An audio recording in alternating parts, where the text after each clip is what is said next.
I want everybody to listen to this and tell me if this sounds good. Does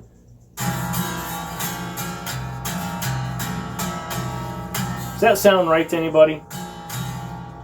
Well, I can tell you, it's something seriously wrong with this guitar. So we're going to figure out what's going on with this guitar on today's episode of Sane's World.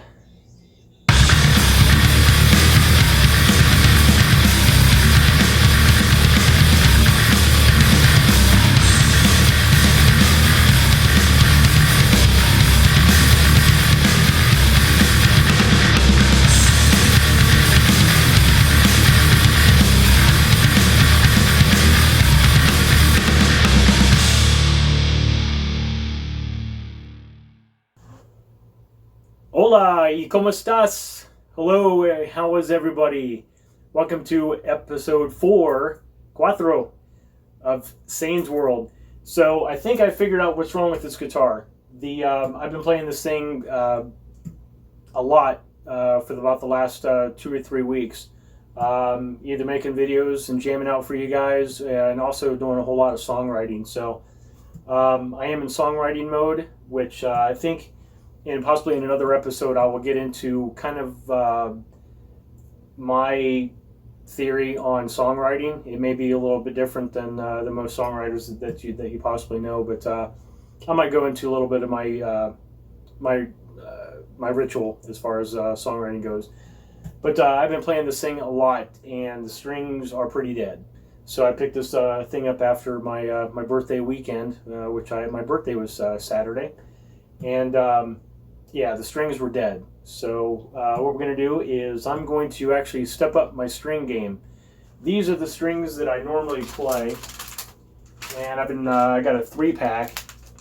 And so if you watched episode 2, you know that I religiously play Ernie Ball strings, and these are 10s, which, you know, when I say 10, that is the gauge of the thinnest string. So I'm going to go from 10s, and also if you watched episode 2, you know that I had a really good buddy of mine suggest that I go up to 11s. So I picked these up today after work, and so I'm going to restring the guitar with these. A couple things that I use when I restring guitars is I use, and this is a Jim Dunlop string winder. Basically, it just goes over the tuning knobs or tuning pegs, and just kind of go like this, and the string goes around the pole just a lot faster. Something else that I do, especially since I've been playing a lot, something else I'm going to do when I take these off and before I put the new strings on, is I picked this up a couple months ago. This is made by a company called Music Nomad, and this stuff is awesome. It's called F1 oil. And basically it conditions the fretboard. So I just you don't put it on liberally. I just kind of put it on conservatively. Just put a couple dots per fret. Just rub it in a little bit. Let it sit in. Let it soak into the wood a little bit, and then kind of buff it out a little bit. Just with paper towel. That's all I use, and let it dry. And then I'm going to put the new strings on, and this thing's going to friggin' rock. So. All right, we'll be back. I'm going to take these strings off, which I will show a little bit of that using the string winder. Some people usually use clippers and just clip them off, but I don't.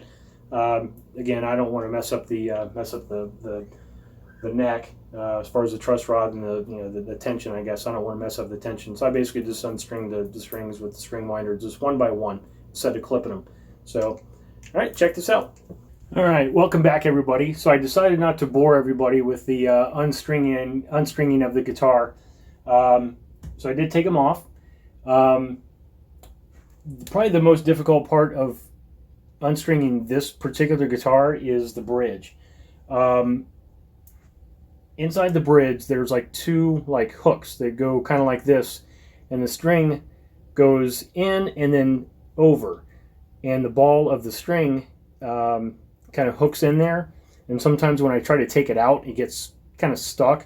Usually the top 4 strings is no problem, but the really thin strings, the thinner strings, kind of don't want to come out. So yeah, I didn't want to bore everybody with the details with that. But here is the Music Nomad F1 oil. So I'm going to kind of show you up close kind of how conservatively I put this stuff on each fret. So I just put maybe just a couple dabs on here, a couple like in the middle.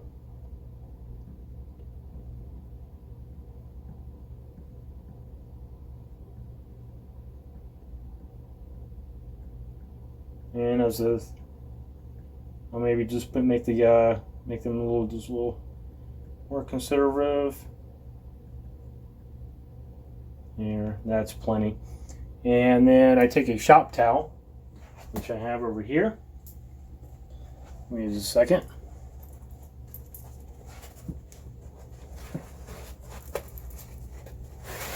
Oops, here we go. All right, so I take a shop towel and basically just kind of rub it in. I don't like rub it in very hard. I just basically just kind of like almost like spread out the cleaner. Just like that. One thing that this fretboard cleaner does not have in it is lemon oil. Lemon oil will actually dry out your fretboard. And on basically frets, the fretboards are basically untreated wood. And obviously you don't want that drying out on your guitar. So you can kind of see, hopefully.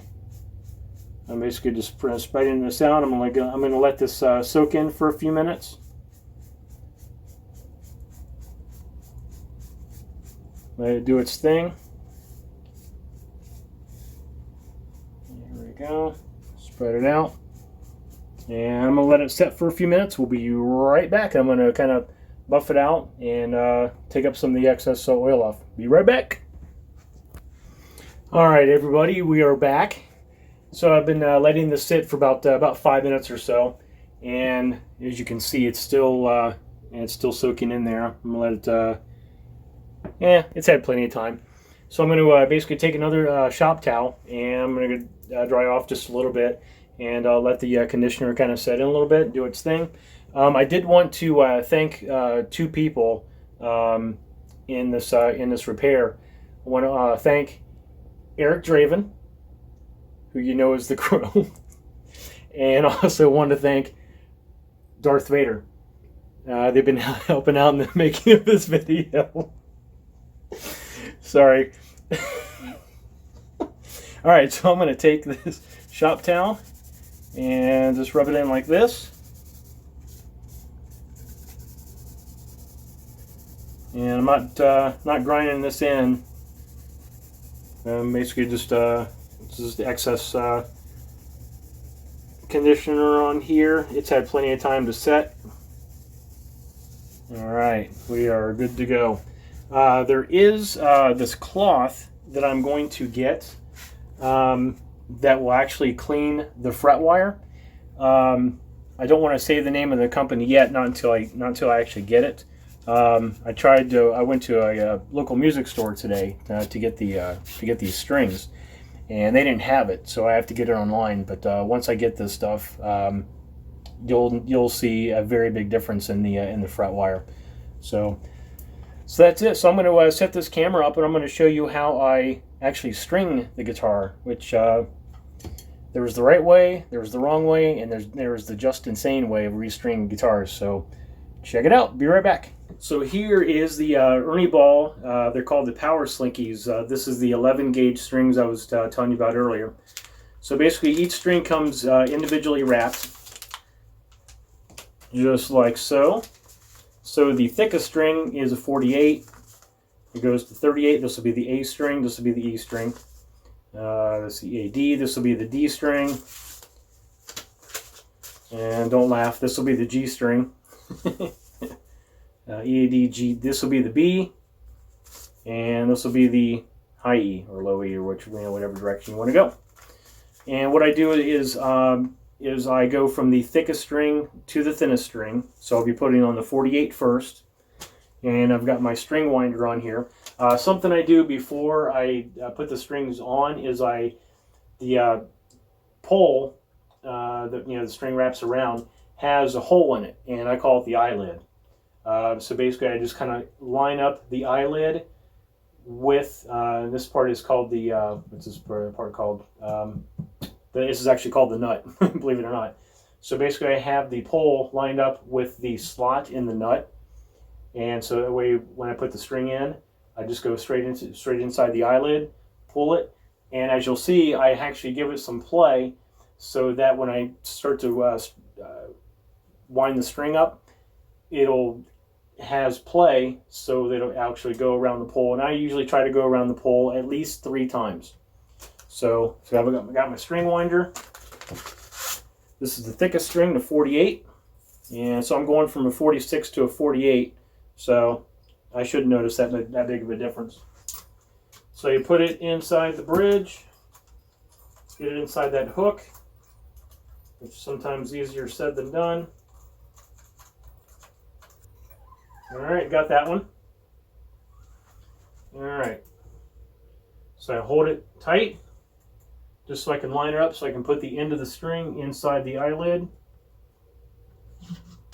like that. And as I was telling you, I usually give it some play. So I'll hold it up like this. I hold it. I put my thumb on this to kind of keep it stable, and I use my index finger. All right, and I hold it down just like this. You got the play just like that. You see it? All right, so we're going to get this string winder on. And also, something else I do is to get the tuning pegs straight up and down so that it's not side to side like that. And then when I'm trying to use the string winder, it's running into the next tuning peg. So right there. Here we go. I hold it down, pinch it up just like that, so that the dead string or the extra string doesn't knock up against it. And as the string is going around the pole, the string is going downward. And if you can look underneath my armpit, you see the string starting to tighten up. And it's around here 3 times. All right, so I'm going to get a close-up of this. So the string is inside the bridge. It's inside the eyelid, and you can see it's wrapped around 3 times. So I'm going to put it up just like that. And after I'm done, I will explain why I do not clip these off. A lot of guitar players clip these off. I don't. I will tell you why I do not after I get this thing restrung. And this is the ball of the string that I was telling you about. This is the part that hooks into the bridge. So it goes in and then up, and it catches on those little hooks, and that's what holds it into the bridge. All right, everybody. So I've got the all 6 strings on. It's not tuned up yet. What I do is I tune it up just a little bit. Obviously, it's not. Yeah, you can hear it. It's not in tune yet. But what I do is I get it, kind of close, and then I actually pull up on the strings a little bit, starting low, and then going high, and I pull up just a little bit. And this is actually going to stretch out the strings.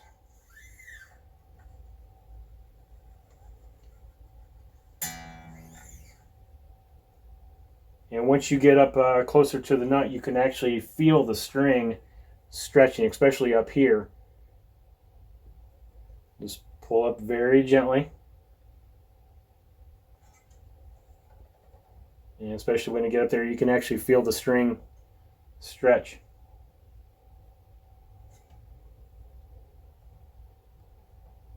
And just like that.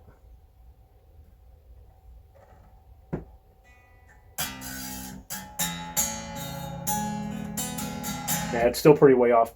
So while they're stretching a little bit, I'm going to explain why I do this. If you know the band Slayer, what's their legendary kind of a speed metal band from they're actually kind of based in Los Angeles, believe it or not. That's where they actually got their start. Even though a lot of people think they're from San Francisco, they're not. But they're Slayer is a speed metal band, one of my favorite bands. And the one of the lead guitar players, his name's Kerry King, or his name is KFK for Kerry fucking King. Back in the '80s, he clips these off now, but back in the '80s, he would just keep these on here. And if I can, I'll put a picture up here so you can kind of see what I'm talking about. But and this is just another thing that I picked up through the years is I've always I've always let these things just go. I mean, there might be on like just a special occasion where I actually keep them on, but or cut them off. But most of the time I actually keep them off. It was kind of a pain in the ass with the guys that I would play with because these things would kind of fly around. They would be worried about me poking their eyes out, but it was never an issue. So they would just kind of look at it. I was just like, man, what are you doing? So it's just something I've always done. I've always kept these things like this. So I'm gonna let these strings stretch out a little bit. I'm gonna kind of give it some pull a little bit, tune these things up to my desired tuning, which as you know, if you watch episode 2, you know what that is. So I'm not going to tell you what it is, but I'm going to plug in my Korg DTR1000 tuner, and we're going to get this thing tuned up. I'll show you kind of how this thing works. It's a strobe tuner, and yeah, you'll kind of see how this thing works. It's pretty cool. Alrighty, welcome back everybody. So I've got this thing, the strings are all stretched out, and I think this thing's pretty much in tune. I do have it plugged into my Korg DTR1000 tuner, and we're going to make sure that this thing is tuned up. So as you can see, I hit the lowest string, and it's in C, but it's just a little bit flat. So we want this red to line up with the middle so it turns blue.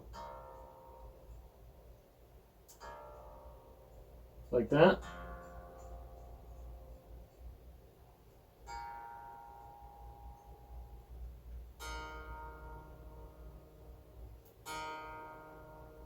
Go.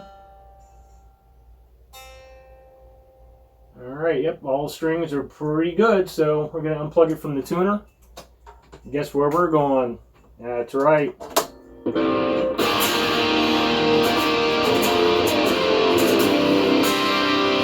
Doesn't that sound much better? Oh yeah, it does.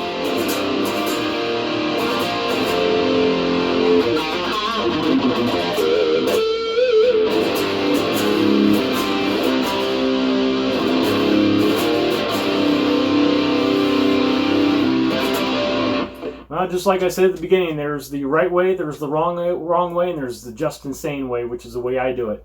Sounds great. This thing's ready to rock, so I'm going to get back into writing mode, so I got some riffs to work out and some songs to write. So hopefully you've enjoyed this video. If you haven't done so already, please subscribe to this channel, and as an added bonus, you can click on that bell and you'll get notified anytime I upload a video. You'll be the first one to know about it, and you can watch it. So you guys have a good night or a good day, whatever time zone you guys are in, and thank you for watching.